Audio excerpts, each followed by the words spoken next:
Monica அம்மா. அப்படி கணவர் இறந்து விடுகிறார். ஒரு பக்கம் கணவர் இறந்துடுறாரு, இன்னொரு பக்கம் தன் பெற்றெடுத்த அந்த பிள்ளை தவறான பாதையில் போகிறது, பேச்சை கேட்கல. எவ்வளோ மன வருத்தம். அப்போ மாதா கிட்ட இவங்க தொடர்ந்து மன்றாடுகிற பொழுது மாதா அந்த அம்மாவுக்கு ஆறுதல் சொல்கிறாங்க. காட்சியில் வராங்க. அந்த காட்சி எப்படி கிடைக்கிறது? தேவ மாதாவினுடைய மடி மீது குழந்தை இயேசு தவழ்வதையும், குழந்தை இயேசு கையில் அந்த ஒரு சின்ச்சர் என்று சொல்லுகிற ஒரு தோல் நீளமான ஒரு பெல்ட்டு அது இருக்குது, அதை பிடிச்சிக்கிறாங்க.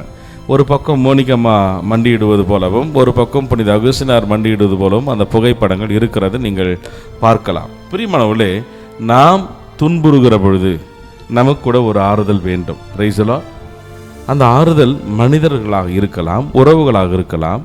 ஆனால் நிலையான நிரந்தரமான ஒரு ஆறுதல் ஆண்டவரும் அவர் தம் தாயாரும். அப்போ எப்படி இந்த ஆறுதலை நான் பெற முடியும்?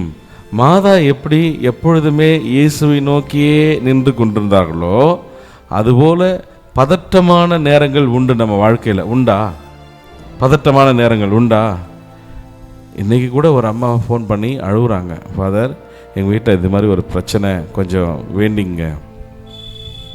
பதட்டமான சூழல் நிலவிட்டே இருக்குது. அது பிள்ளைகளுக்கு ஏதாவது ஒன்று வந்துடுமோ அல்லது கணவருக்கு வந்துடுமோ, நிறைய பேர் இருக்கிறோம் இல்லையா?